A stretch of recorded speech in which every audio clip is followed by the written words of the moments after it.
My name is Dayon Huff, and I'm Director of Public Programs and Community Engagement at the Studio Museum in Harlem. And we are so thrilled to welcome you to Smokehouse Associates, William T. Williams, Melvin Edwards, and Guy Ciarcia in conversation with Eric Booker. On behalf of the museum and the public programs team of Melania Graham, Naomi Aminu Fasea, and Maya Whites, we'd like to thank you so much for tuning in. Today's program celebrates the release of our new publication, Smokehouse Associates, published by the Studio Museum and Yale University Press. For those who are new to the Smokehouse Associates, after welcoming remarks from Studio's Director and Chief Curator Thelma Golden, my colleague Eric Booker, Studio's Assistant Curator and Exhibition Coordinator, today's moderator, as well as the publication's editor, will offer a brief overview of the history of the Smokehouse Associates before opening up the conversation. Yes. We can hear you, Guy. We're on. Okay, great.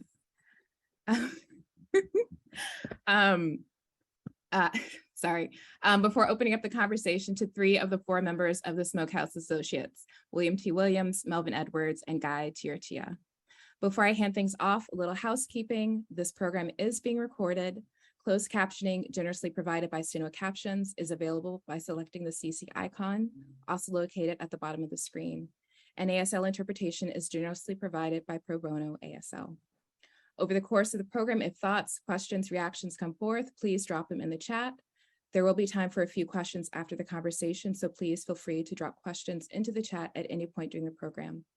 And as you connect, we request that within this space, we share that you show kindness, compassion, and respect toward our panelists and your fellow attendees. Lastly, at the end of the program, we'll put in the chat a brief survey. I hope you can take a moment to complete before signing off. And with that, it's my great pleasure to welcome Studio's Director and Chief Curator, Thelma Golden, to offer official welcoming remarks. Thank you. Thank you, Dayon. Good afternoon and welcome all. Thank you again for your patience. This afternoon, I'm Thelma Golden, Director and Chief Curator of the Studio Museum in Harlem, and I'm thrilled to introduce this incredible conversation with William T. Williams, Melvin Edwards, and Guy Ciarcia, who made up the Smokehouse Associates, and Studio Museum Curator Eric Booker, who edited, really conceived, and made possible this publication and has worked tirelessly to bring the work of these artists to a wider audience. I could not be happier to gather today and celebrate this vital history of public artworks in Harlem created a half-century ago. That history is now manifested in this groundbreaking forthcoming publication, Smokehouse Associates, published by the Studio Museum in Harlem. William T. Williams has played an integral role in the foundation of the Studio Museum since the very beginning. He brought to life not only this extraordinary collective, but also our signature Artist in Residence program, which continues to this day, embodying his commitment to art and community. Bill also organized one of our first exhibitions in 1969, X to the Fourth Power, which included him and also Mel Edwards, and both have been critical, important members of the Studio Museum family and have made real history here at the museum. So we owe so much to their dedication to the museum and to Harlem. And I also want to salute Bill, Mel, and Guy for their commitment to art making and the possibilities of the power of art through their careers. Now, while no longer visible to the Harlem community, Smokehouse's pioneering accomplishments still resonate deeply with our enduring belief in the power of art as an agent of change, both within and outside the museum, in New York City and beyond. Inspired by the spirit of the Smokehouse collectivity, I must offer my profound thanks to many people who brought this magnificent publication to life. Along with, led by, inspired by Eric's belief in this project, I also want to thank Habiba Hobson, the Studio Museum's curatorial department, Elizabeth Karp Evans and Meg Whiteford in the Media and Communications department, who worked tirelessly to bring the story of Smokehouse into the world.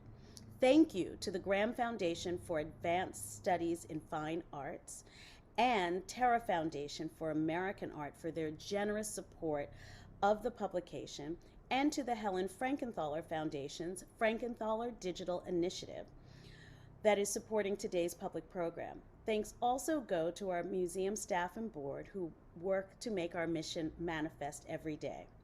Now, please join me in extending my deepest congratulations to Eric, William, Melvin, and Guy. Today, we celebrate your commitment to the belief that art can and does change our quality of life for the better. And now I'd like to turn the program over to Eric Booker. Thank you all.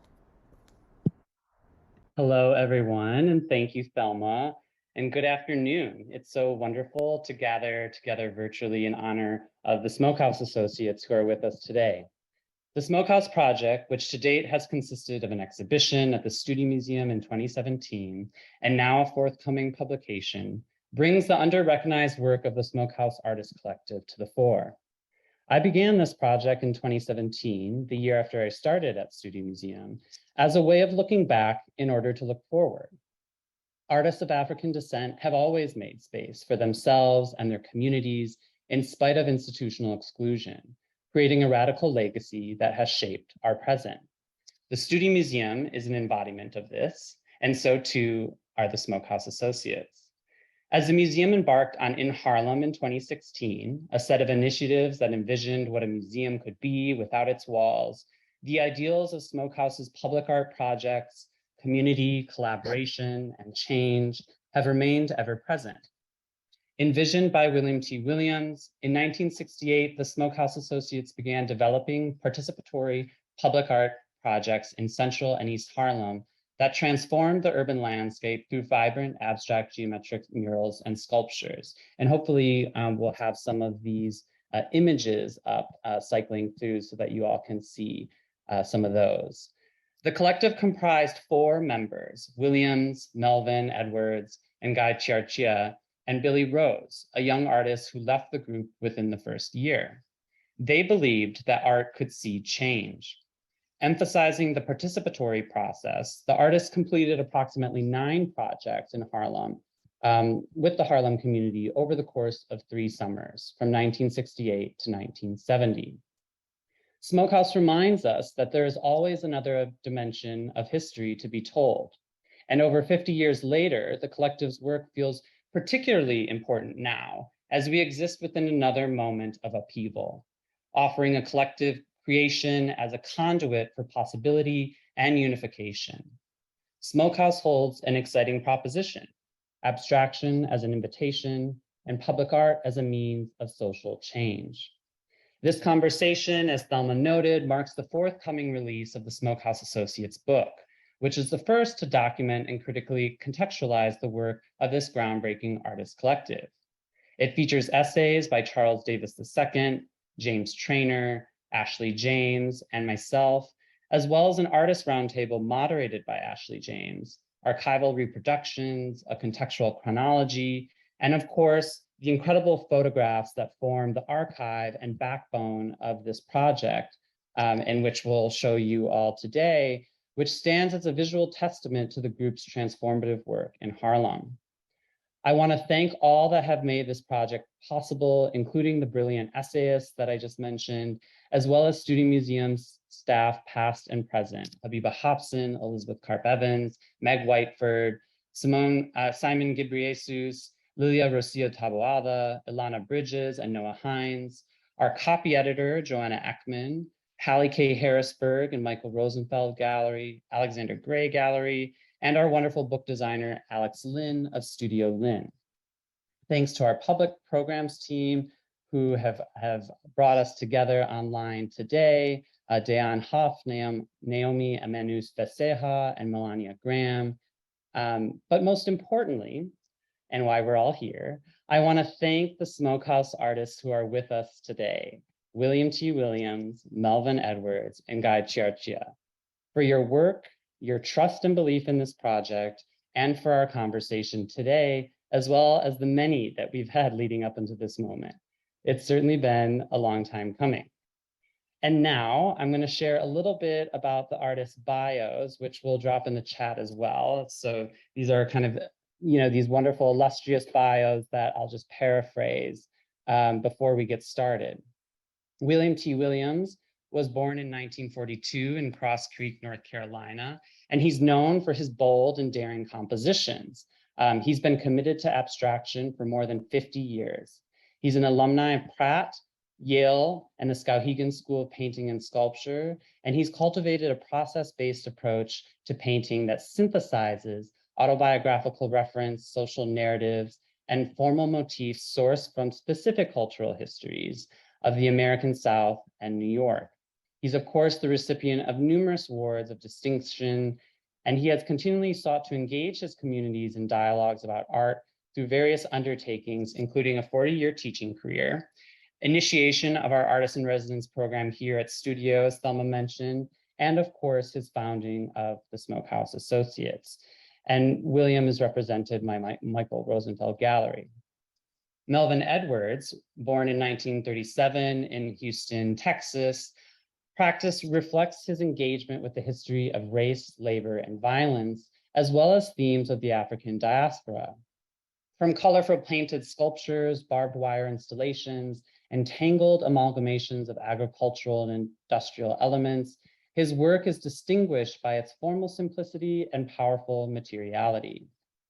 Mel received his BFA from the University of Southern California in 1965, and then received his first solo show at the Santa Barbara Museum of Art that year, which launched his professional career. He then moved to New York City in 1967, where his work was exhibited at Studio Museum. And in 1970, he became the first African-American sculptor to have a solo exhibition at the Whitney Museum of American Art. Edwards is represented by Alexander Gray's Associates and Stephen Friedman Gallery. And finally, Guy Ciarcia was born in 1942 in Union City, New Jersey. Guy's artistic practice is rooted in principles of the Italian Renaissance and classical Greek art. He also attended Pratt, like Bill, New York University and the Accademia de Belle Arti in Florence, Italy. His work spans more than 50 years and is expansive, encompassing painting, murals, photography, film, digital drawing, sculpture, ceramics, craft, and jewelry. He's received numerous recognitions, and he has taught in the Trenton, New Jersey school system for more than 25 years. And he's received grants from Museum of Modern Art and the New Jersey State Council for the Arts. So I know we have all been waiting for this moment, Mel, Guy, and Bill. So I'm so happy for us to gather today. And thank you all for your patience as we sorted out some of the glitches on our end. So I want to start with a question and kind of open it up to each of the artists. And I want to start with the name, Smokehouse Associates, which I think really beautifully encapsulates the ethos of this group that was founded by you all in 1968. So I wondered if you could talk through the meaning behind this name and share a little more insight into the formation of the group. And let's see, looks like we're muted here. So Bill, Mel, and Guy, if you're able to unmute.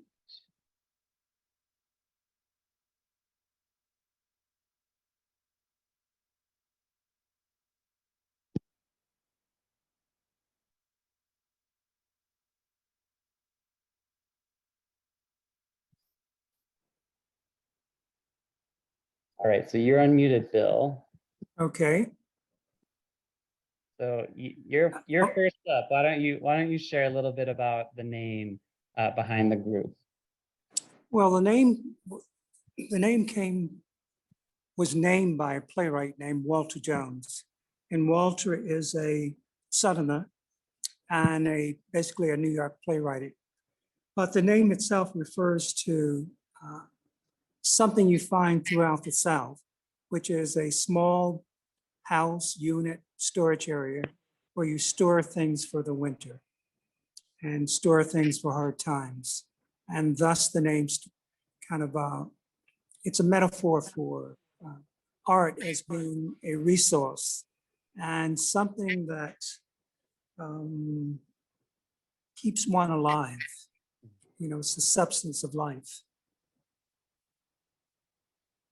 I seem to be blocked out. I'm not seeing any. Oh, no, we can hear you, Bill, and we can see you. And Oh, thank you for that. And I want to, dig into the other part of that name, right? The associates. Mel or Guy or Bill, could you talk a little bit about, just your sort of deliberate choice around this name that was semi-anonymous, right? So, and what did that mean for you all as you kind of formed the group and worked out in the environment? well, it allowed for a lot of practitioners, people who were spending time as the four of us were, but also people who were interested in the idea and certainly interested in supporting us in what we were doing. It brought poets into it. It brought architects, photographers, people who were just interested in helping. So it just kind of became very expansive, as well as poets and playwrights. And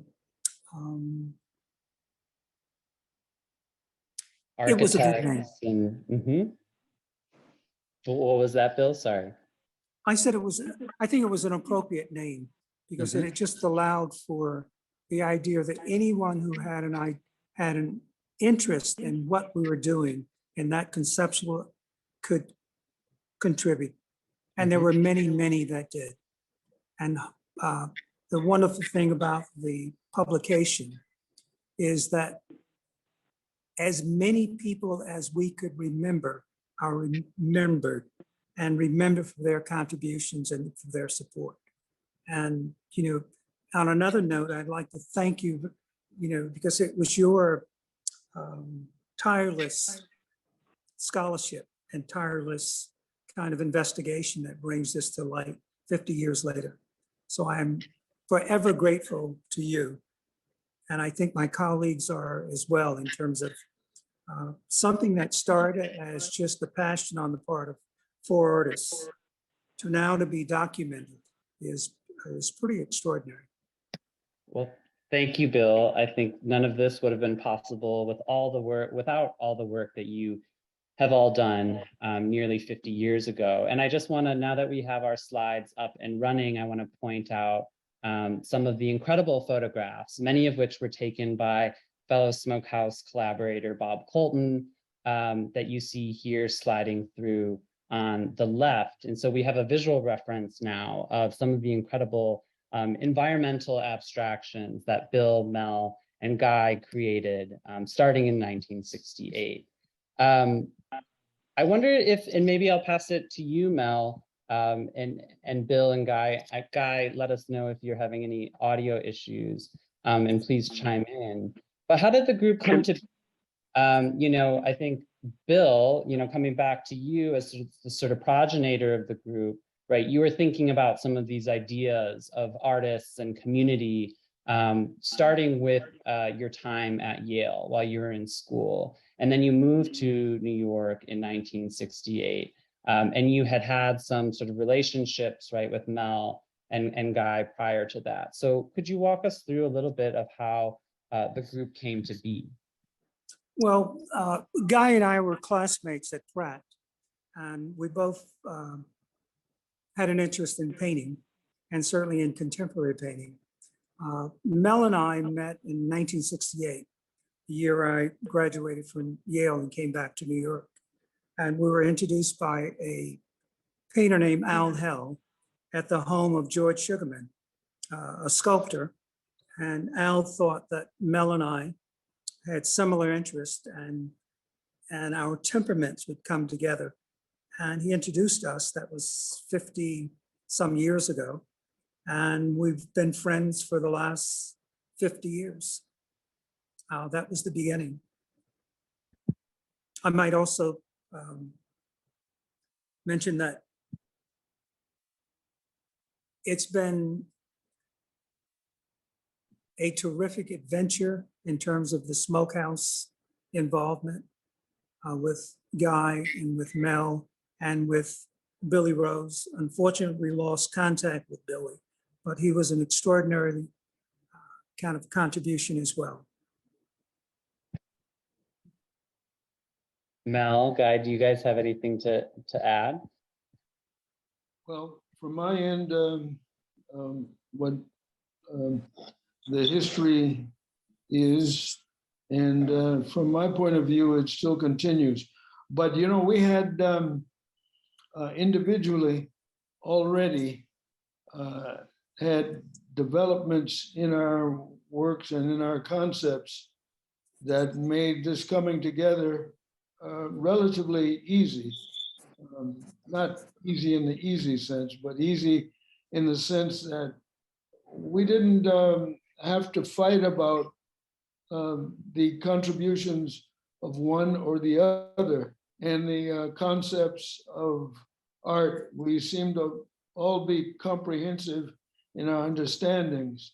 And could I ask you, Mel, to dig into that a little bit? Because that kind of anticipates my next question, which is the work that you all are making within your own practices and what the relationships might be or not, right, with your collective work as Smokehouse. well, I would say it drew upon not just our studio work, but our intellectual understandings of art and history of communities.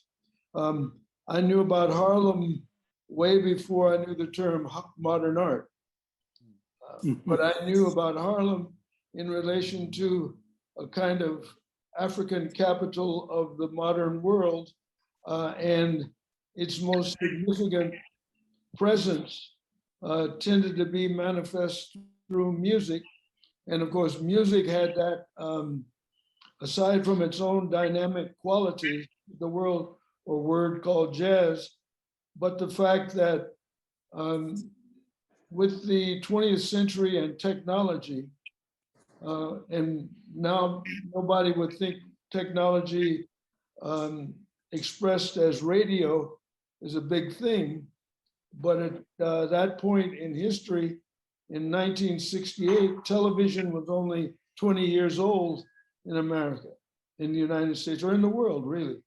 And so some of us were older than TV, if I can say that these days, but it meant something. It meant that what we'd heard about places and then what happened when we actually encountered them. I encountered New York for the first time in 1963. And while I stayed in a place in the village, but the first place that I wanted to go was Harlem. And the primary thing that I wanted to see in Harlem were some of the places that music took place. The other place that I wanted to go in New York were the museums, were the Whitney Museum, which I think was downtown then, and the Museum of Modern Art.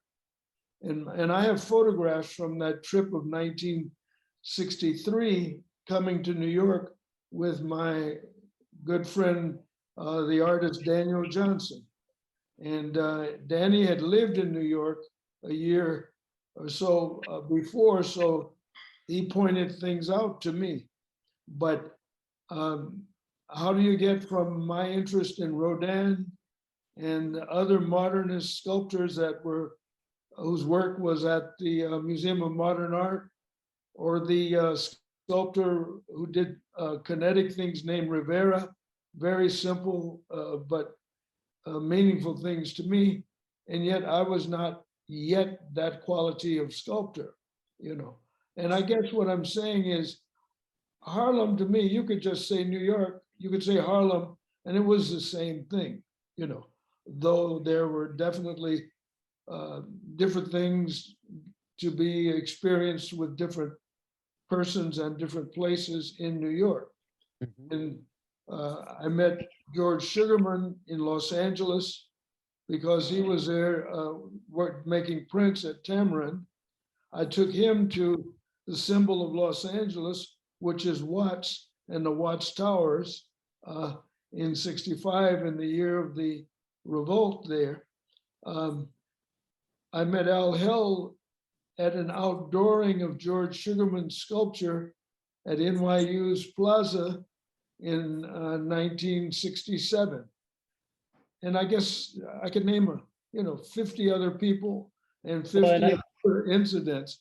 But what it amounted to was the word Harlem, which is a Dutch word anyway, is much broader and bigger than people tended to think.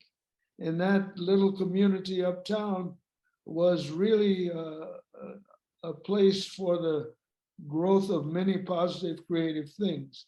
And we were just adding our parts.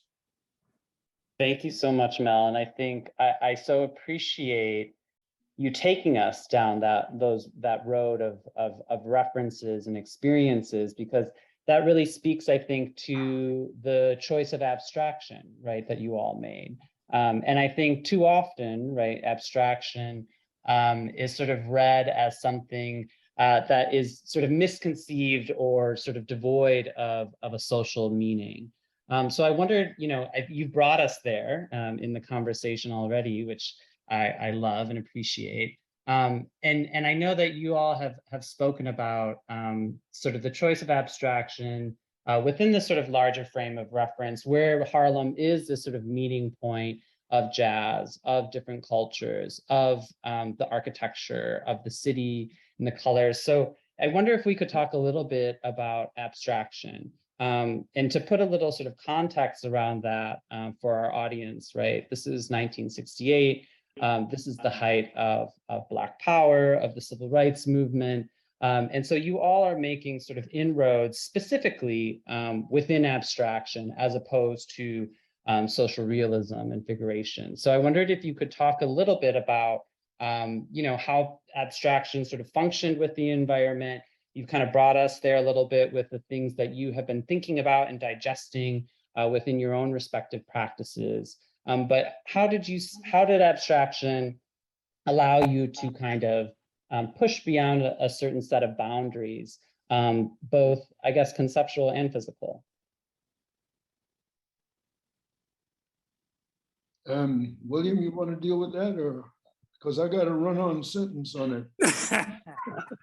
Well, I was waiting for Guy's voice because he hasn't really. I haven't heard him, yeah. Well, heard him. I know. Can you still hear me? You Yes, sound we great, can. Guy. Okay. Well, when I was invited to join the group, we were dealing with a minimal. Hang on, I have to turn this down. Okay, can you still hear me?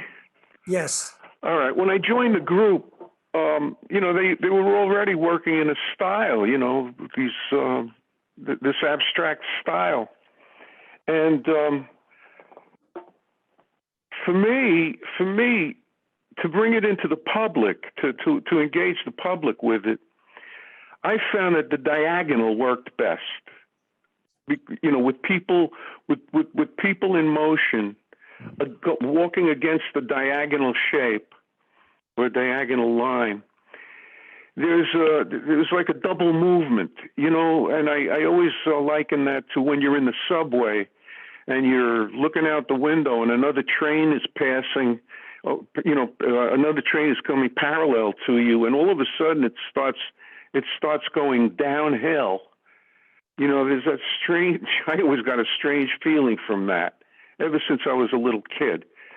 And I think that's what the diagonals did in the wall paintings.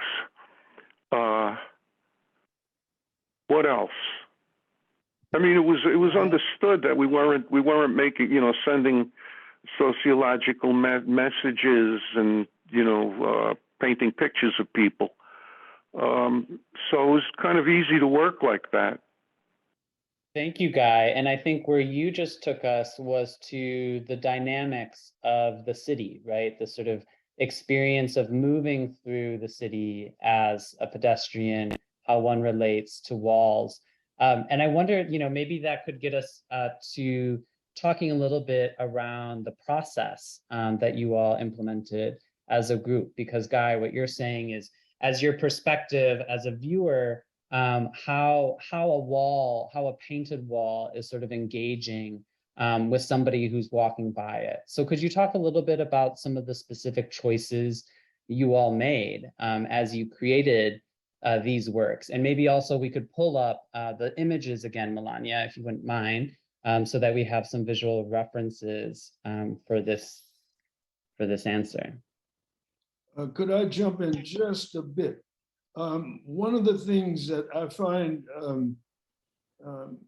people do not do historically, and it doesn't matter whether they're pedestrians who know not about art in any significant way, and people in the art world. Nobody ever looked up the word abstraction. Usually they just think, well, if they don't know what it is, it must be abstract, you know, okay. And when it comes to the kind of wall painting we were doing, people are apt to use the term mural. And it was muralism was not what we were about, because the notion of figurative content, which is at the heart of muralism and has been throughout the history of life and art everywhere.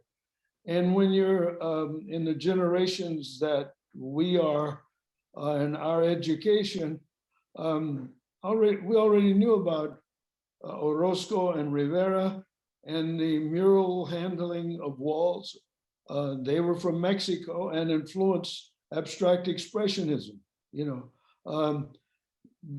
Portinari from Brazil, you know. And if you understand that we were people who knew something significant about art and knew the choices. And figuration, well, I was from Houston and I knew John Bigger's work, murals that were significant murals there at Texas Southern University. One of his students used to come to my high school as a secondary teacher. Not to deal much with that idea, but we were aware of figuration, abstraction, and dynamics, and how to handle spaces that were not just one flat thing in front of you, but areas and environments. And one of the things about handling environments is that environments pretty much imply collective experiences, collective realities. So if Guy talks about being on the subway on a train, that didn't happen to me until I came to New York. Well, trains, because I'd taken trips from Texas to Ohio and that sort of thing, and trains all the way from Los Angeles to Houston, to Atlanta, to New York. So we had already views of the world. And we also were a generation where flying places also had started to take place, you know. So, you know, the jazz composition Flying Home was very significant, because it didn't just mean that somebody was trying to get home, but they were using a kind of technology that made it more easy to do that. Or understandably, you could get from Paris to New York, from New York to Chicago, you know, Chicago to Los Angeles. So we get here in Harlem, and Harlem's already a place where people have come together from many places. So that means many kinds of ideas have come together. And abstraction is complex and multiple in its possibilities. And William very much was a proponent of that kind of approach to composition. And at the same time, his providing us with the term Smokehouse meant that he had also a down-to-earth understanding of intellect as a repository for progress, you know.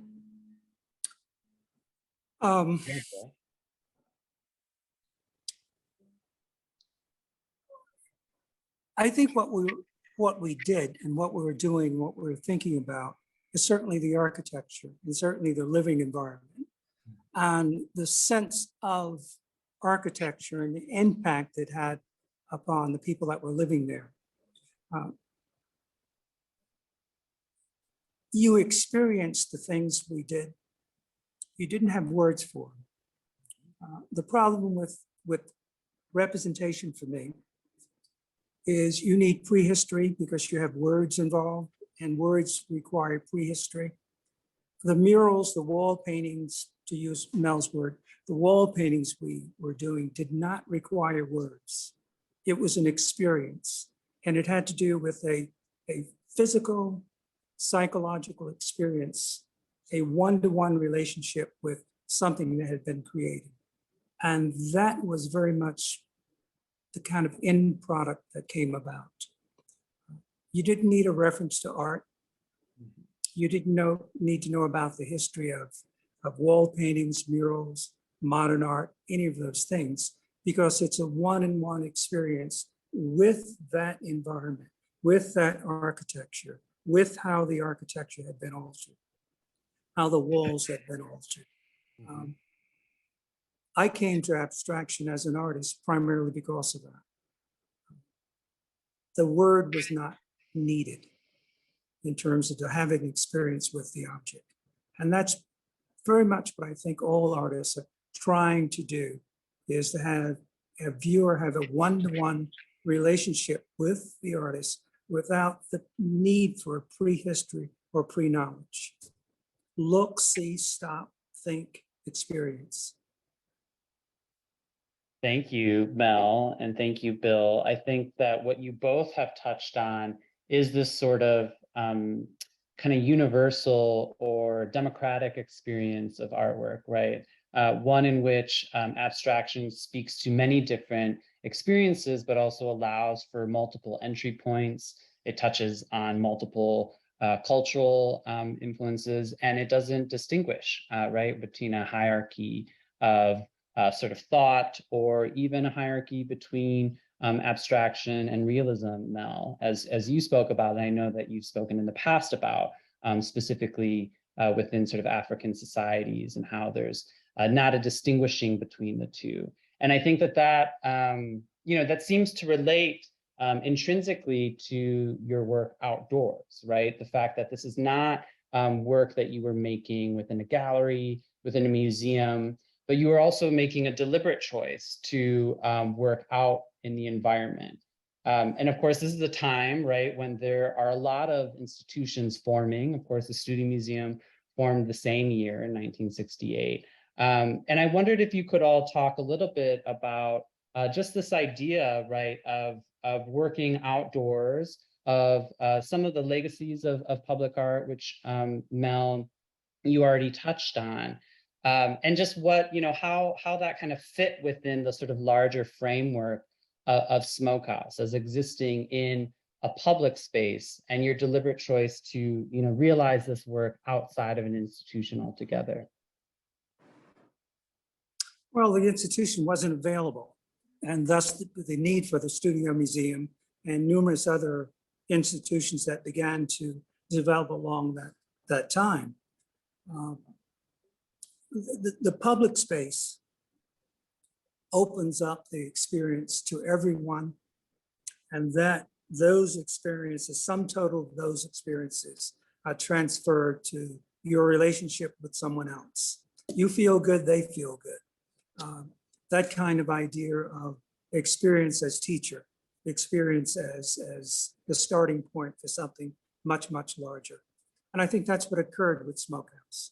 The kids that were involved, their fascination with, one, the development of this, and then the kind of enjoyment of watching them participate, watching their interaction with the objects, interaction with the wall, watching the general public, the same kind of involvement. There's one wonderful slide of a playground, and then there's a lady sitting on a bench, an elderly lady sitting on the bench. And that transformation that has occurred, not only between that physical environment, but her experience of that environment was the reward, I think, for us as makers. And but she's really the maker. We're a medium to that, but the experience that she's having at that moment on that bench, in that sense of of being totally at ease in this environment is where the art experience is for me. You know, the external experience of it. And you all have talked about that specific photo and that specific site, and that's Sylvan Place. And I wonder, Melania, if we could cue up those slides. I don't think we have that specific image here, Bill, but what I really love about that sort of memory as it's sort of located in the archive is this notion of kind of giving a space back to a community, the sense of communal ownership that you're talking about. This was a sort of derelict kind of site before your work together with the community to rehabilitate it. Here we're looking at the Sylvan Place, where it was really given back to the community who could complete the work. And I think that that speaks to this ethos of change, right? That was really kind of the bedrock of what you all were doing at Smokehouse, was inciting change. I wonder, just for our audiences, if you could talk through the logistics of that change, right? What was the process of making these works in the environment? How did you bring the community directly into the fold? Not only allowing them, right, to kind of read the work and experience the work from multiple different perspectives, both, you know, so sort of within themselves and then also culturally, but also to sort of be a part of the work. And I wonder, Guy, if you could kick us off with that question. Well, I was listening. I think Bill and Mel could answer that better than I can, because I've been detached from that project, since it finished, really. Sure, but I think, Guy, just to give you a little more slack there, right? Like, I think you were talking a lot about the dynamics of moving past a wall and the angles, right? So maybe you could take us down that route before handing it off to Bill and Mel. Oh, well, I remember making models. I wanted to build out from the wall. I wanted the wall to come into the sidewalk. I wanted to build like benches into the murals. Wall paintings, so that people could actually sit in the environment, and be in it, comfortably and hang out in it. Things like that. I think, too bad the funding dried up, but I think this could have gone like forever. I mean, that's my feeling. And so on. Yeah, no, thank you, Guy. And yeah, Bill and Mel, do you want to? I got another jump in, excuse me. No, that is an important point, focusing on the lady on the bench. And the photograph after it, you'll notice on a couple of those photographs, there are benches, and the cross things for sitting or leaning back against are not there. In other words, the city had let the parks deteriorate. They were, frankly, centers for people who didn't have good things in mind. The drug reality meant that people just didn't go to the park the way it was ultimately intended. Once we started doing what we did, and at that particular site, it's a good example, Sylvan Place, somebody from the city also caught on to the fact that, hey, this place is changing and we'd better get with it. And then if you notice that photo you just went past, go back. One more back. It's benches I'm looking for, not painted walls. That's the same place. Okay, stop right here. You see the bench behind Billy. You see how the bars are off, the supports are off the back? Right there behind the man in the white cap, Billy, I think that is. That's Billy Rose. Yeah, Billy Rose. Well, the bench right behind him the rails of what, there's one rail where there should be 3 or 4. Okay, go to the next slide in color, and you'll notice that where the missing bars had been, they had new unpainted bars there to make the seats seatable. But what has happened is by changing the environment, it made people welcome. You know, it made the ordinary person see the new carpentry wood that's Going yellow. across the back. Yeah, it's just right across where the people sit. But the point is that the officialdom took notice of the fact that the people, which we were as Smokehouse, as artists, the people had decided to change things, repair things on their own. And that showed 2 things, that they could do it and that they should do it, you know. And pretty much you've got to realize that Harlem is, like all over the world, a community that is roughly a village. And all over the world, the scale of the village and the interaction of peoples to those villages are usually put together for positive reasons, so people can know each other and do what they need to do. There was one of the wall units that we started to paint on, and that wall was the side of a firehouse. And the firemen came out and objected to us painting the walls. They agreed that it looked much nicer. They said, but they had been trying to get the city to paint their firehouse for years and they wouldn't do it. And so we were just causing attention to it.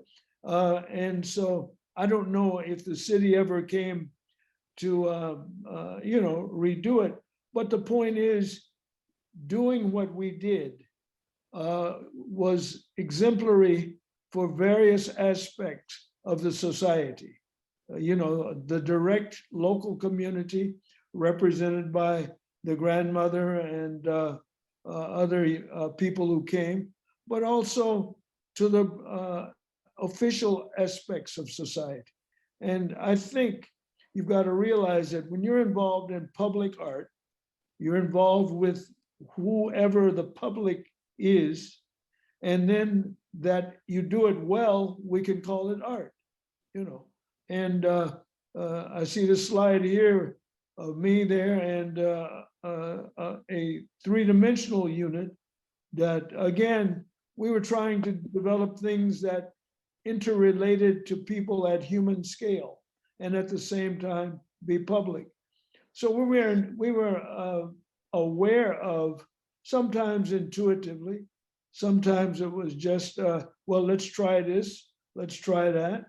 And they work, because a part of art is always, well, the way you get something new is just to try something you haven't tried before, and the community is a part of that. I don't know how to, well, the words I would put is not quite impersonal, but the community is a part of the elemental palette of human society, the human aspect. And this Harlem community in that period was creating block associations. There were cases where people wanted to participate with us.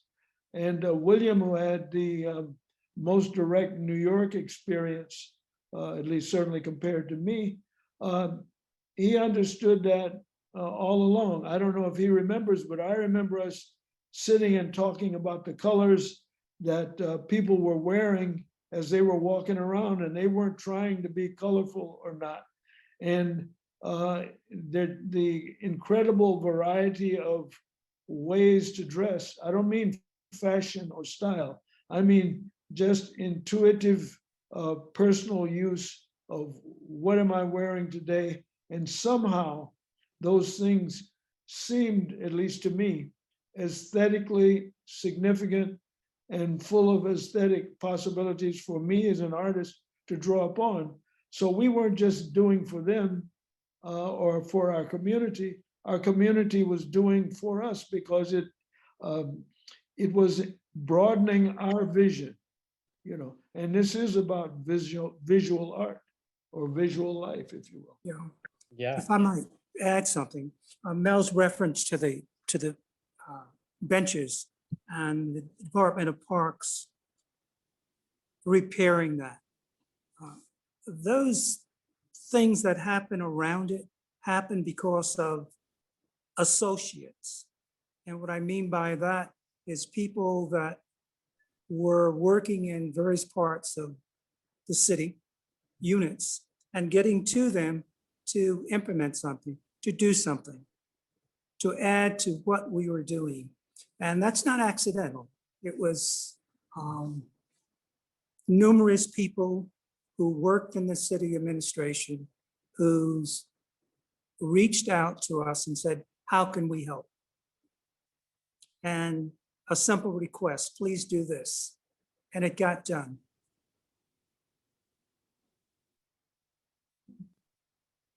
Thank you, Bill. Thank you, Mel. And I think that, yeah, you know, what you're talking about is really where the practical meets the sort of conceptual or artistic, you know, process within the work that you were all making. You know, you're choosing to create these works no higher, right, than the 15-foot ladder that you all worked off of. And that was both something that you thought about in terms of a relationship, one-to-one relationship with an individual or a community member, but then also too, right, so that you didn't have to go up on scaffolding. So, you know, the fact that, what's that? But it brings it back to a landscape reference. In other words, architecture, especially in terms of the city, destroys the sense of landscape.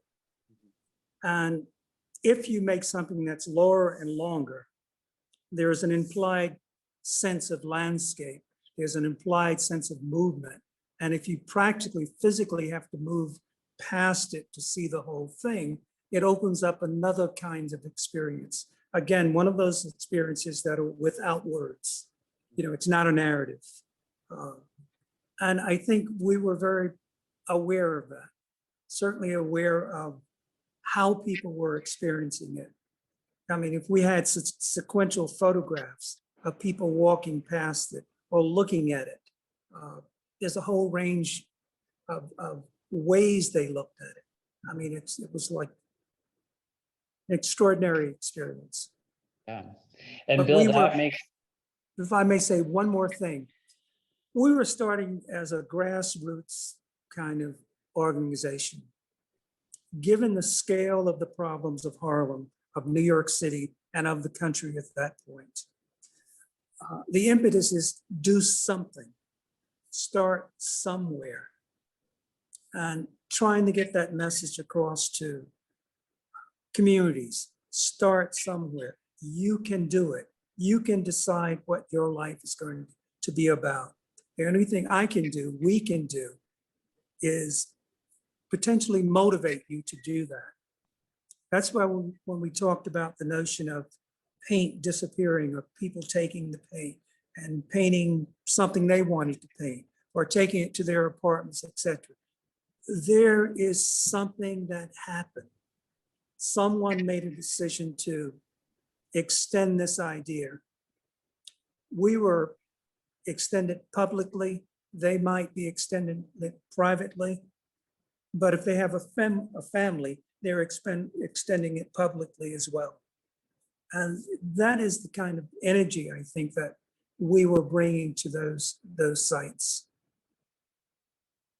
yeah, Bill, and it makes me think of something that you've talked about in the past around this work, which is really to decentralize the arts, right? Like this is a way to allow sort of all folks to, you know, kind of enter into the participation and experience of the work outside of an institution in the environment, but then also to really develop their own sort of meanings of possibility and change around the work and what that kind of did for them in their experience of Harlem, but then also, just in their experience of life. I wonder, this kind of brings me to the idea of protest, which is something that, of course, I feel like we have to kind of touch on given the period in which this is happening, and also something that I think you all have been very explicit about, right? The fact that you do not have kind of a political agenda around this work, as some of your peers in other movements had. And I think that, Bill, you kind of started to touch on that in a very real way, of the fact that to just do something, right? Mel, one thing that you've said that is in the book that I just love this line is that, you all stepped beyond protest to construct something new. And I wonder if you could maybe just like dig into that a little bit, how 50 plus years later, you all are thinking about Smokehouse sitting within sort of a larger history, and maybe some of your contemporary reflections on that. Well, the idea that people, because that's what we're talking about, what people do, what people experience, what people in doing is creative or not so helpful. But I have to kind of run a little personal history. When I got to New York and was started to know Bill and any number of other artists in New York. And one of the things I went to one spring was a parade that was about politics in New York. And the reason I was there was because somebody in the art world told me, this happened, and it was about liberal politics or this or that. And it was a parade, and it was interesting to me, the variety of peoples in it.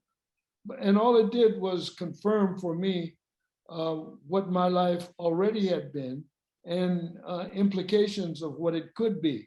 And when I say what it had been, in 1965, I was in Los Angeles.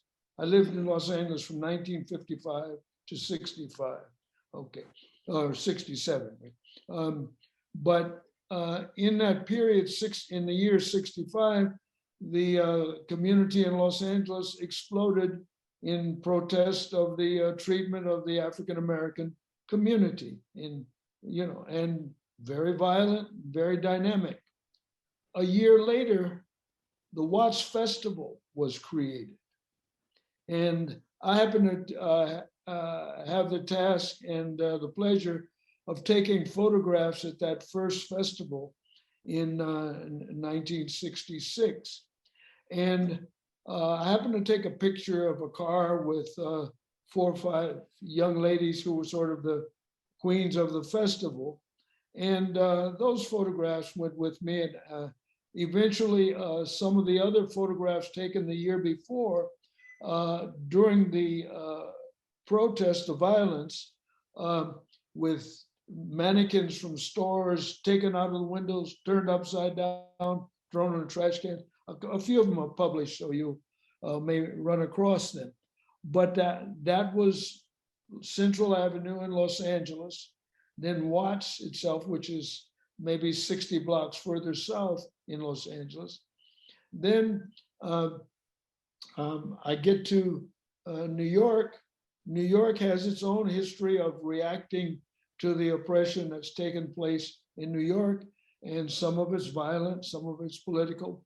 But in all of these places, in Los Angeles, the Watts Repertory Theater created by Jane Cortez in 64, the year before that, or theatrical units developed in New York in that same period, So what I'm getting at is creative people were always responding, but the communities themselves were always dynamic and active and trying to find ways. They weren't always the kind of hyper-organized, but they were definitely expressed that they needed change. So the Fifth Ward community I come from in Houston, Texas, and it's got the same reputation of the Harlems that are everywhere, but if you look at, Google it up, it says French town. Well, that's because like Harlem is a Dutch word. Well, the French community that evolved out of Louisiana and mixed in that dynamic. And so there was intercultural dynamics going on there. Most people know it musically, but it was going through other kinds of aesthetics.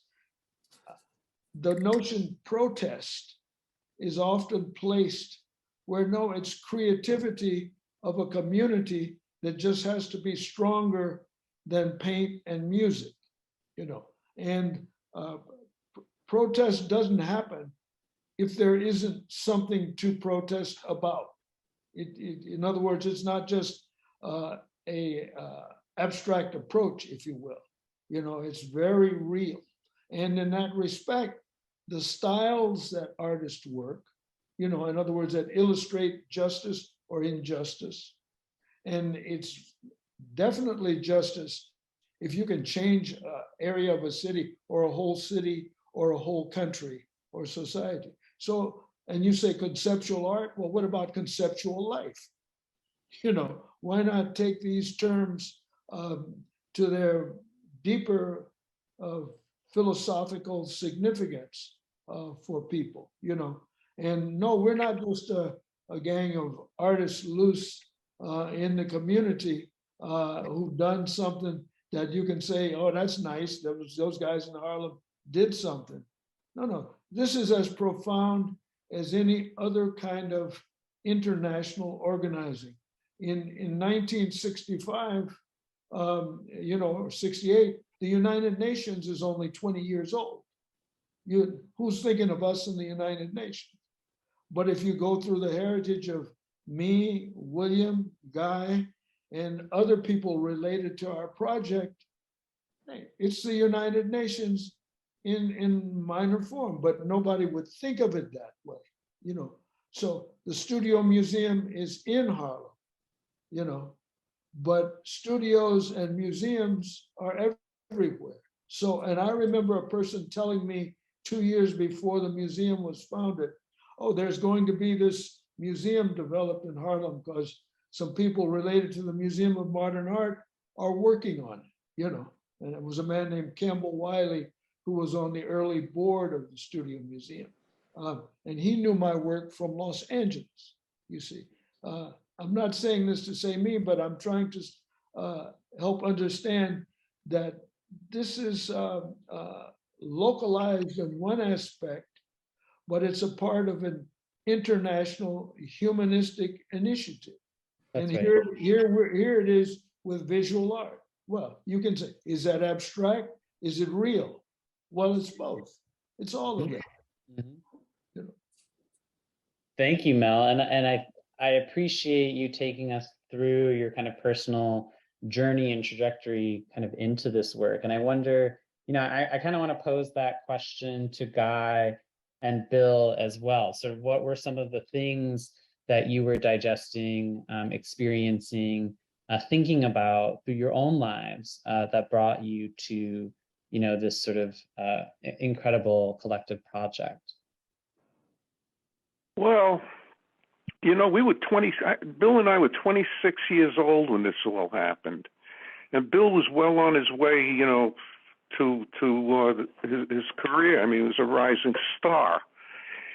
And I was in co-ed. And I never considered myself an artist until I was about 40 years old. I was always an art student.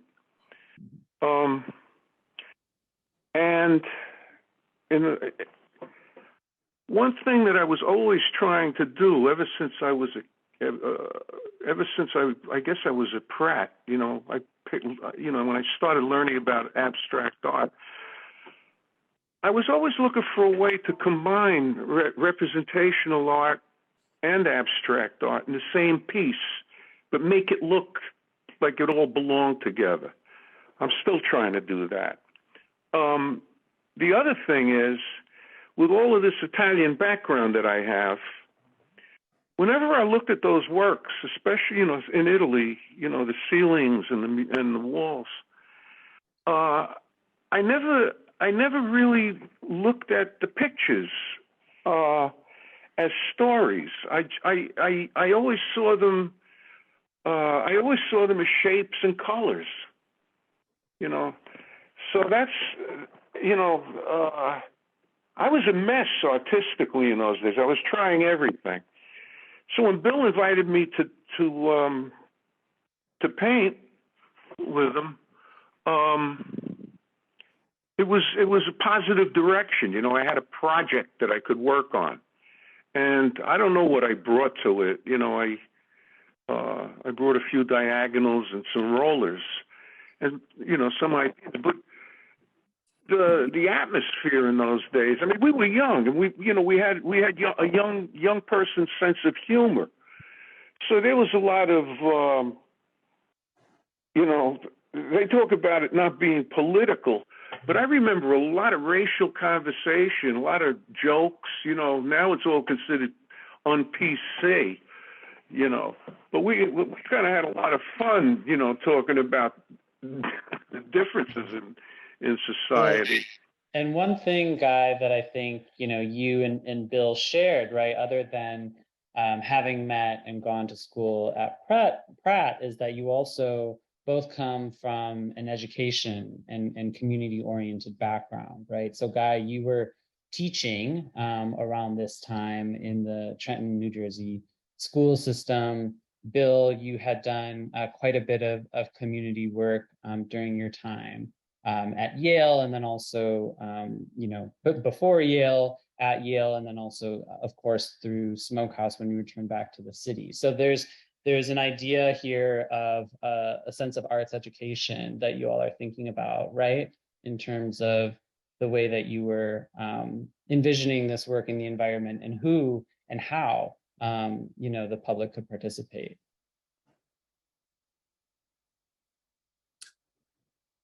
Well, I started working in after-school programs and community centers early on. 18 years old, I got a license from the Board of Education in New York City to do after-school things. But where I grew up,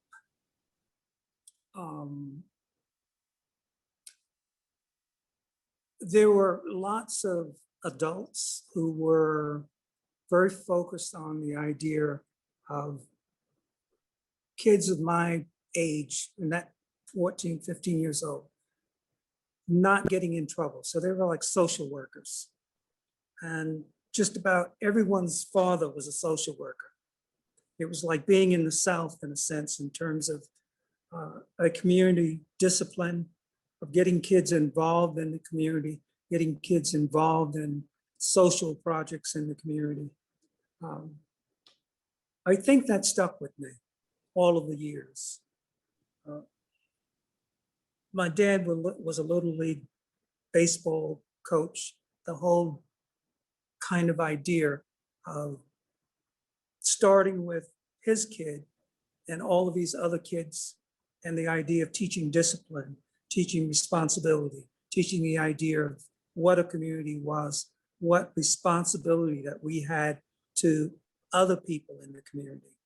And I think that holds true, I think, for Mel. I think, if I remember correctly, his father was involved in the Boy Scouts of America. It's a generation of strong parental control in terms of my life and the life of people around me. I grew up in public housing.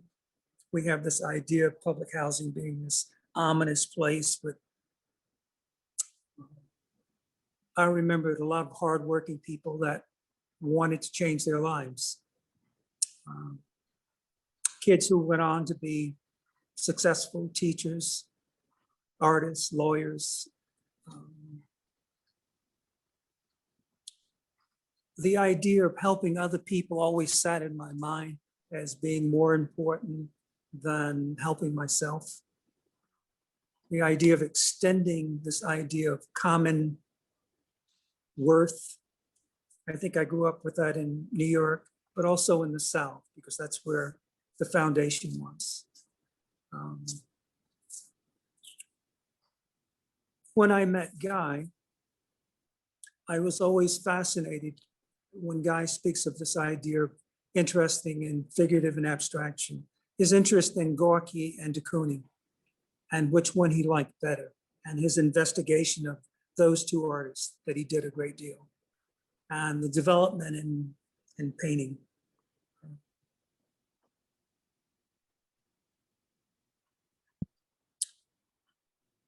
I think you want to be an artist, there's a sense of morality that you're involved in. It's not just the development of aesthetics. It's a spiritual kind of path that you're on, and how you interact with the world seems to be extraordinarily important. And one If I thing, could Bill, get back to this one question you asked me about, the notion of why abstraction and whether abstraction has content. And I always ask this question, what do you mean by content? Can you tell me what content is without words? If you can do that, then I will understand what you're talking about. Most often, it's about literature when you say content. And that's what I think in Smokehouse we were trying not to do. If we're doing a grassroots thing, you can't ask the person to have a PhD and know the history of art, history of minimalism, et cetera, et cetera. What you hope to do is have them have a moment of self-enlightenment with an object. A visceral reaction. Exactly. Sorry. Thank you, Guy. Exactly. And I think that's what we did. and Whether one it thing, deserves 50 years later to be celebrated, I think you celebrate if there's one kid who walked through there.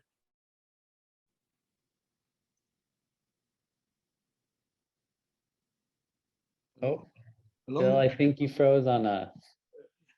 You froze up. Bill's frozen and we can't. Okay, well, maybe he can rejoin us, but I think that, yeah, just to quote Bill in his temporary absence, something he said that he thinks that a work of art should encompass a larger body of people. And I think that is so true for the work that you all have thought about and created together as a collective. One of the things he mentioned was the value of public housing, values plural.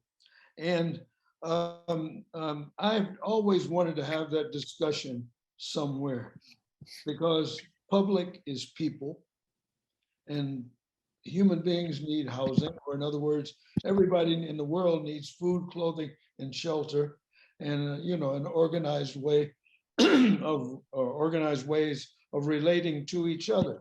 And my own experience was with 3 particular public housing situations. In Houston, where I grew up, we didn't live in it, but not far away was a place called the Kelly Courts, and they were built right at the end of the Depression or the beginning of World War II. So when I was a little boy, that was a place we'd go. They had a athletic field and that kind of thing, and young men sat around and played dominoes and checkers, older men as well. All of those kind of things that happened. And the other one was when we moved to Dayton, Ohio, when I was age 7, and we lived in a housing project called the DeSoto Bass projects. And at this DeSoto Bass, Okay, Mel cut out. Okay. Can you hear me? Yeah. And at the DeSoto Bass, was the years I was 7 till I was 12. And one year I went to a school, everything was integrated in Dayton, basically, but to various extents. And I'm commenting on that because the first school I went to in the 3rd grade, And then there had problems evolved, so they bused some students down to another school, sort of to balance the racial dynamics. I got moved down to the other school, but it happened that in that period, I got taken to the Dayton Art Institute. It was the first museum I was ever in, you know. And I remember a lady doing a drawing demonstration. I still remember the green Venus drawing pencil she used and how she could make the marks on a piece of paper that were approximating the foliage of a tree. But in reality, she didn't illustrate the leaves. This was gestural abstraction that felt like leaves, but nobody would have used the word abstraction. It was just a sketch. What I'm getting at is in all of these places, there was always concern for the possibilities of the community. And that word abstraction and the processes were presented to me at Phyllis Wheatley High School in Houston. It's an African-American high school because in the South in those years, everything was segregated. We had a very fine high school. And my teacher, Mrs. Ladner, said, look, just to give you a way of approaching the idea of abstraction, I'm going to give you no topic, no subject, paper to draw and paint with, and we're going to play music. And you just respond to it with the paint and the stuff. Well, I'm 16 years old at the time. This is not college. This is not the art world or anything like that. And I get my introductions. So when I do get to the university and that level later on, abstraction is not a stranger in formal terms, and it's not a stranger in terms of separatist terms of art world argument. Right, dichotomies, right. You know, the art world, I like to call it argument, but the art world arguments have their own reasons for being wherever they are, you know. But the truth is, if you know a little history, human beings worked abstractly and figuratively from the earliest times. You go look at drawings and paintings in caves, some aspects are abstract and symbolic, and some definitely tell you this is a figure, this is a thing, a person doing something, that's an elephant, you know, this is all of those dynamics have always been with us as human beings. Mm-hmm. And for various purposes. And again, I like to go to that high school teacher, Mrs. Ethel Ladner. She says, draw or work from your experience, what you know from the world you're in. Mm-hmm. And of course, you're not going to stay in the same world.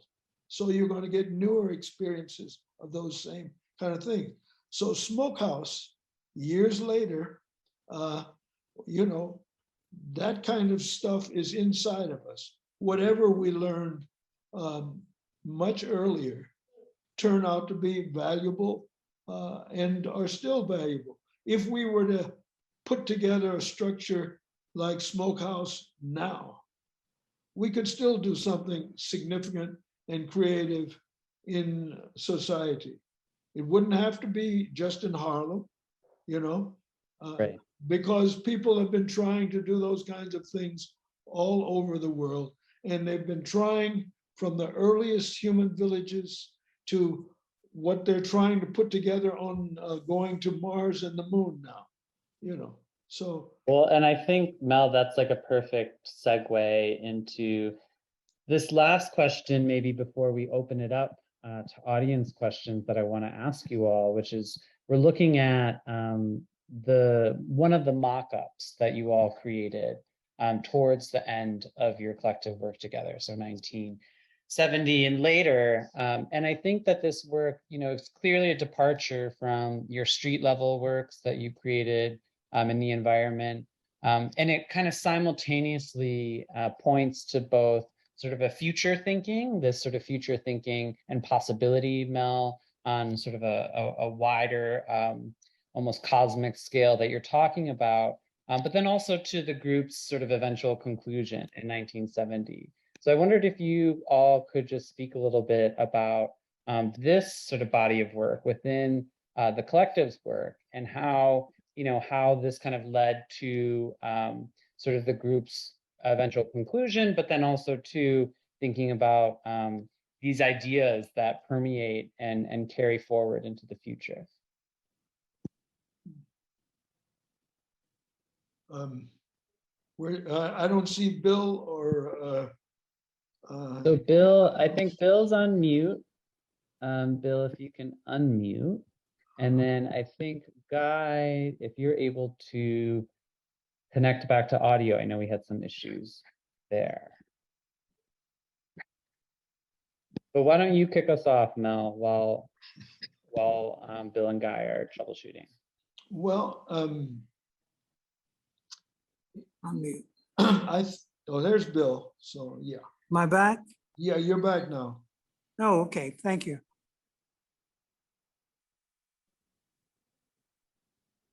I can't hear anything now. Oh, we can hear you, Bill. Okay. I think Mel is giving you the floor. I'm not quite sure where we are, though. So I was just we're looking at one of your mock-ups from the 70s, and thinking about how this both represents the group's conclusion of the work that you were doing in Harlem, but then also kind of maps a future trajectory for Smokehouse's ideals. Well, given the history of the buildings in Harlem, the tenements and their age, it was obvious at that moment that most of the structures were going to be torn down. So it's kind of thinking about what's the difference in starting with architects as an artist and kind of conceptually conceiving of them as the process is starting, as opposed to painting on a wall. The thinking is differently. When Guy said the idea of wanting benches within the paintings, etc., it's a similar kind of thinking in terms of, okay, we have these ideas, how with technology, how do we expand this? If we're on the initial stages of something, it's a really different ballgame. I mean, certainly Mel knows that from commissions, from public commissions, where you have to place something in a mall or in a space, as opposed to being very much part of it from beginning to end. I think we had the capacity to do that, to interact with that. And certainly I don't know what would have come about. But the mock-ups that you're seeing are done at the very end, trying to at least document ideas that had been talked about, documented ideas. Most of them are, if you notice, are near playgrounds or on the side of school buildings, etc. The idea of where do you start the incubation in terms of changing the way young people look at things, changing the way a family unit looks at it. And a park is a prime place to do that, because families are coming together, people are coming together. It's like choosing those locations that will allow for the greatest impact if you're going to pursue this kind of thinking about public art, or art in public spaces, or images in public spaces, which is even better. And just to thank you, Bill, and just to talk through what we're looking at, right? This is a design that's overlaid or spliced into a photograph of the environment in Harlem at the time, specifically on the facade of a school, as you said, Bill. So thinking about that place to begin with, I think is a beautiful idea. And Mel, this, anytime I look at these works, I think about how you've spoken about ideas of Brasilia, right? This sort of idea of integrating art and architecture on a fundamental scale, the level of city building, and how a community and how artists can be an integral part in that.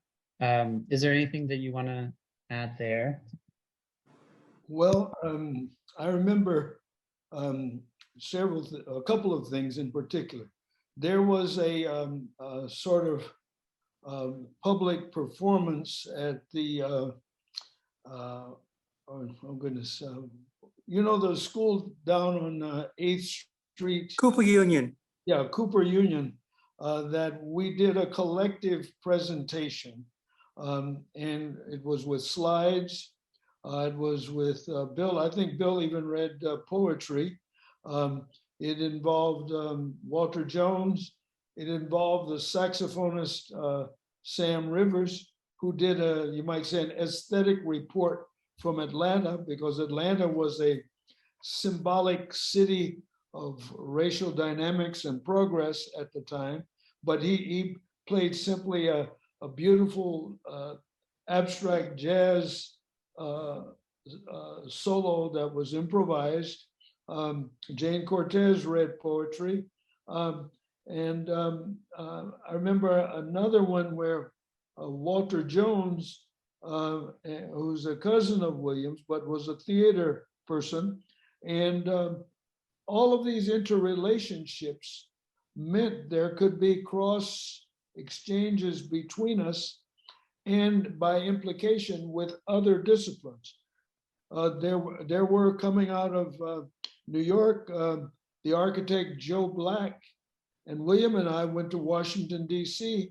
with the hopes of interesting some of our ideas within the governmental changes which were implied as possible then.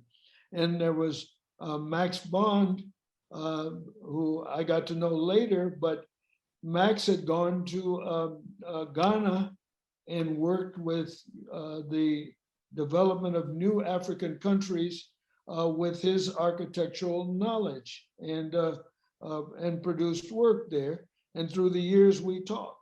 Well, the creation of new societies was going on worldwide. We may have been a small group of artists from the United States, but all over the world through UNESCO at the United Nations. UNESCO is the Organization of Education, Science, and Culture, you know, and that's what our group could be. That could be the second part of our name, if you will, because all of it implies social organization.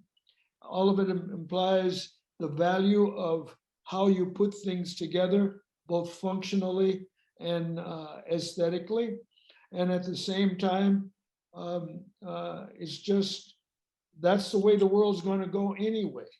You know, it may fit and start and do it in a variety of ways, but okay, Smokehouse was stored a lot of stuff in the smokehouse. If I can go with well, we put a lot on the shelf, and it's up to us and people of the future to use what human beings have stored, you know, and we're still willing to associate, you know. We're associating a little slower, but we'll work on it.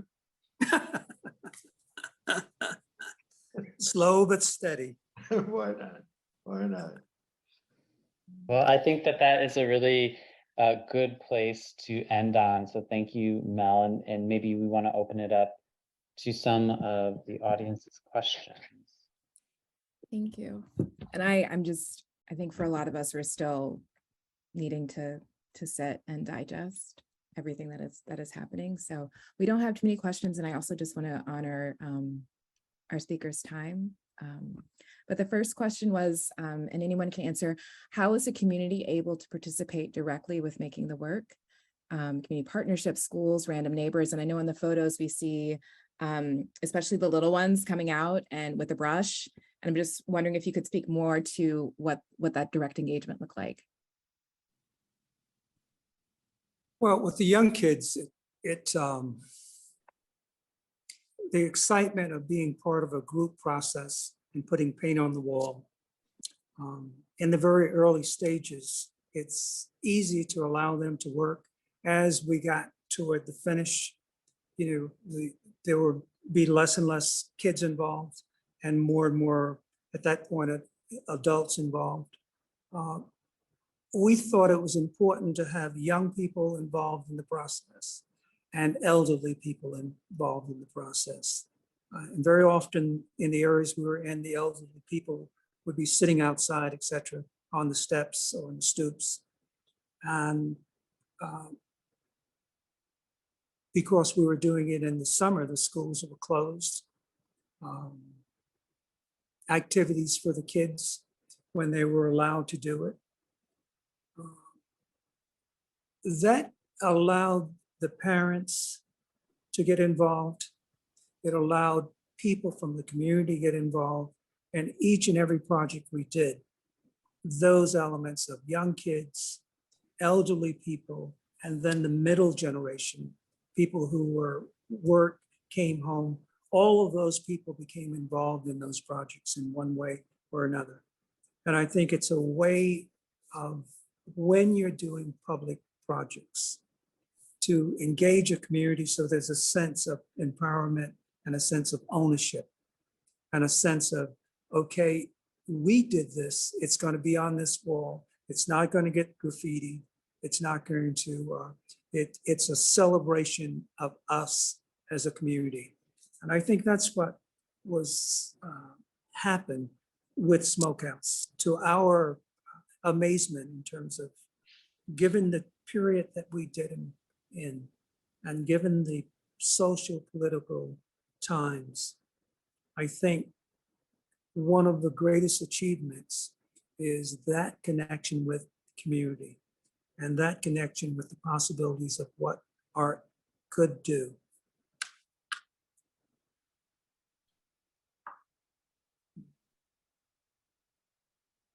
So that was like a mic drop. Mhm. It's like, Okay. all the things. Well, thank That's all the Mhm. things. Mel, did you want to add anything? Guy, I if you want to write something down and hold up to the screen, welcome any thoughts you might want to add to that experience of just what was it working directly with communities like for you? Well, I always think that's natural. You know, all over the world, you have villages and communities which aren't known necessarily, you know, wouldn't be. They're small villages, communities, smaller cities, smaller countries, those that don't make the news, you know, that kind of thing. But you can go to every one of them and they do interesting visual things. They do interesting, and when I say interesting, I mean functional and useful, architectural and other kinds of organizational things. One of the people I met right after this in Nigeria was the architect Demas Nwoko. And he's done incredible things. Well, the Studio Museum is now, the new one being developed by a African architect here in the West. But Nwoko is at least 2 years my senior and had incredible ideas and did things. But what he decided was no, Africa needed right there and on the continent, people doing newer, innovative, and functional things at home, you know. And when we went to Washington with Joe Black or discussed things with Max Bond here in the US, who I would know, all of these things have connections in various ways, unintentional, but nevertheless, the same directions of ideas that there's plenty to do, you know. Where I think we're lacking is the organizational creativity, you know. In other words, usually most people interested in organizational dynamics are about finance, things like that. How successful can we be that way?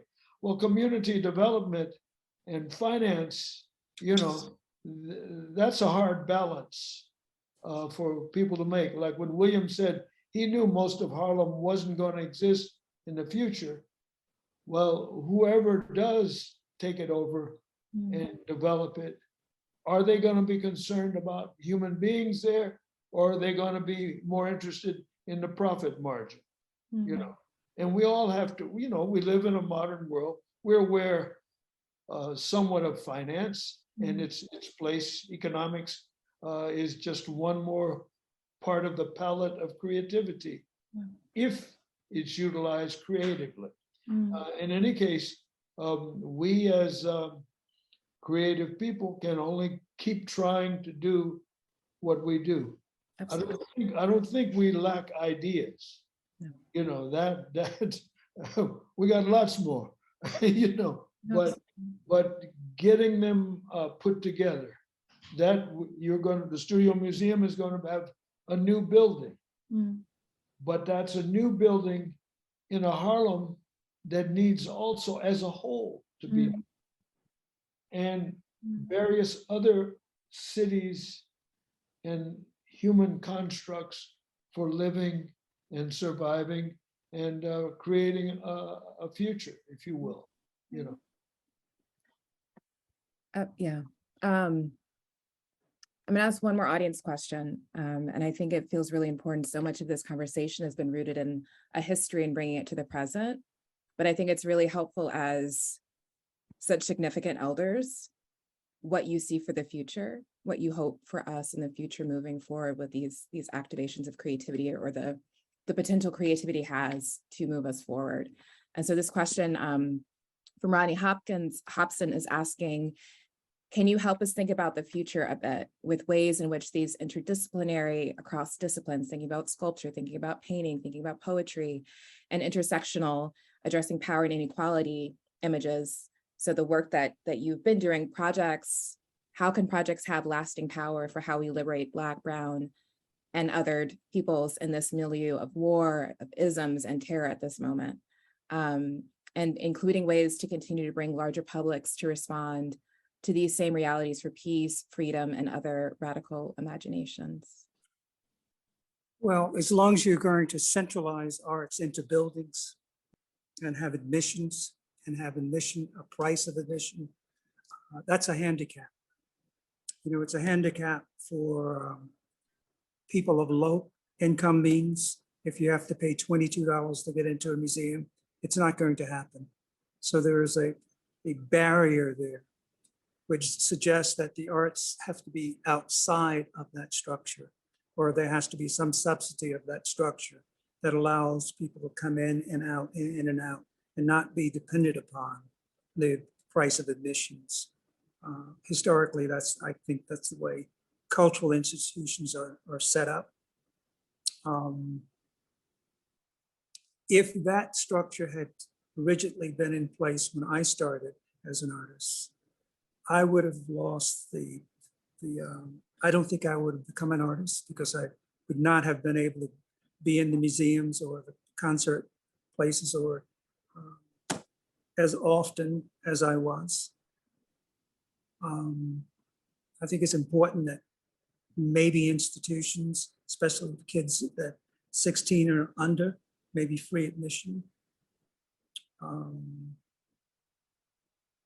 I think there's enough leadership and people that are interested in the arts that are far smarter than I, and as Mel said, have organizational skills.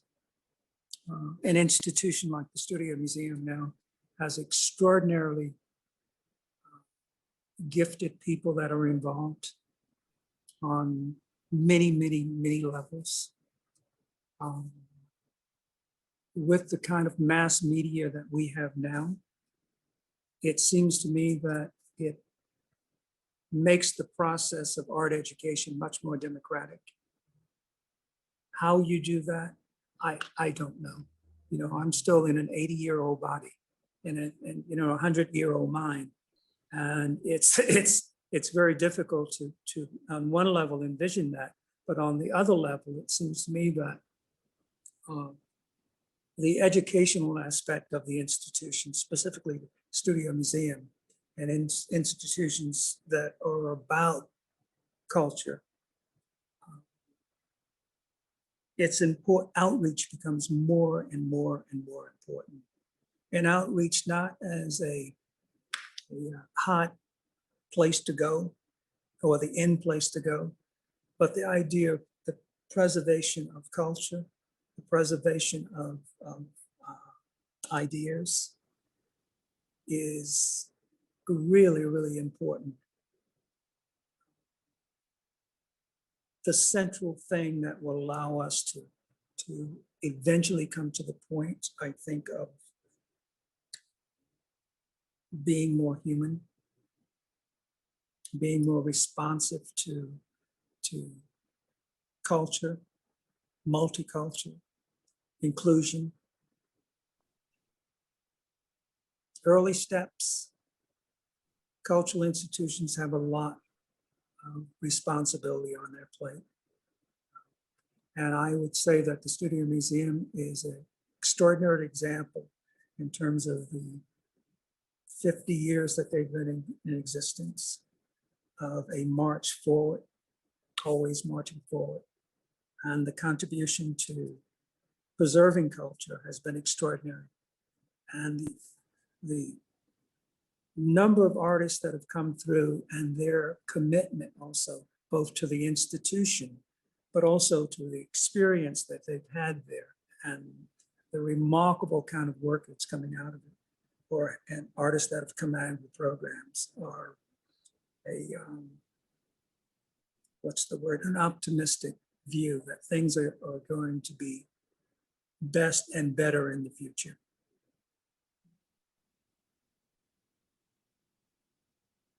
I'm optimistic and hopeful that, more than hopeful, that there is, the more young artists that I meet, the more I see their commitment to decentralizing the arts. Mm. Mm. And there's a deep spiritual commitment to the reason they're making art. Mm. I can't say anything else. I'm talking more than no, talking 20 years. I'm sorry. it's just so rich. It's just, We're just taking it in. It's So so- we're just taking it in. get my Kleenex out. I'll do Mel, that. Mel, would you like to say anything else, and we'll kind of close out. Well, one of the things that I see, and in a sense, it's reflected in what William said, but part of my experience, frankly, has been in other countries, other continents, Africa, Asia, South America. And of course, the generations of artists that I know best, well, they're passing away. In Brazil, there's a Museu Afro-Brazil in Sao Paulo. There's a Sao Paulo Museum of Art in Sao Paulo. The significance of the Museu Afro-Brazil, at least for me, was it was significantly developed with the personality and influence of a sculptor there named Emmanuel Araújo, who just passed away in the last month. But what I'm getting at is when we talked about development and things years ago, there was no such museum there. But he worked on it with many other people, and now there's a museum. And in the last year, an exhibition of my work was there. You know, Brazil has been incredibly receptive to me, but more than that it was receptive to me, is it's a complementary culture to the kinds that we come from. And in that respect, all over the world, that's possible. You know, our works are international now. It used to be, oh, well, can you get in a show? Can you get your work in a gallery or stuff? Well, the truth is, our works are all over the world now. And it's works developed in periods when, in our own country, we were not that welcome. But we understood it's important to make art. just like with music. When they invented the radio, the first thing they did practically was go to the African American music world and said, can we use your music? And jazz in 2 months was all over the planet, wherever they had radios. And before that, they didn't have them. Well, what happens with the next level of technology? What happens with the next levels of human organization? You know, when William pointed out that it makes sense to make it art available, as we did in the neighborhood parks, the walls. And as he contrasted the cost of a ticket to get into a museum today. No, it should be like going and sitting in the park, practically. People should have that kind of access. And that's not just here, that's all over the world, you know. And that's a kind of profit that will profit the human being in all of us, you know. In other words, the primary aesthetic is the improvement of life for human beings. That we're doing it from the points of visual art.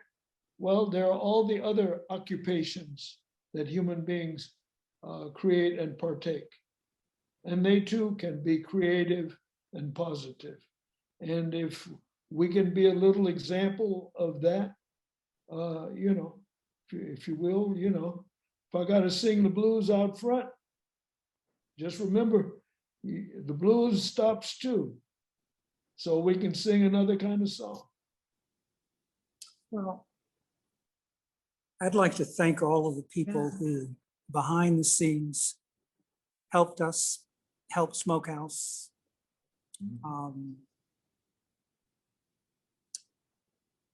One particular person that underwrote a lot of our projects would be Barbara Jacobson. And I think that belief in us as artists and the power of art was extraordinary to do during that period.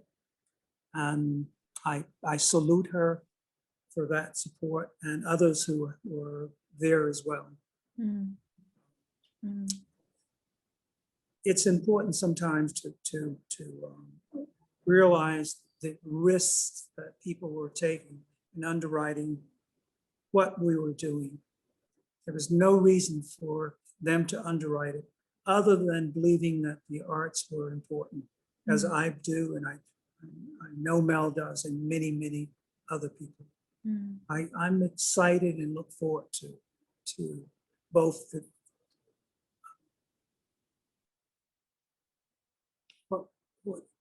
the new quest, how's that, of the Studio Museum. Because I am just overwhelmed of what it's done in 50 years and how it's developed and its future. Thank you. Good stuff. Yeah. A quickie, Bill, because you used a phrase, something to look forward to. And Yes. remember, that was the title of the Bill's show.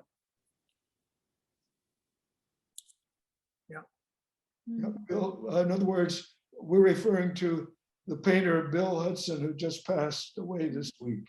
And a few years, I don't know, 15 years ago or so, he put together an exhibition of many of us. And the idea was that whatever the reality was, we had something to look forward to. I can say, you know, that it was on the money. You know, that's right. That's wonderful. And something to look forward to is Guy is back. Unmute, Guy. Oh, wait, you got to unmute.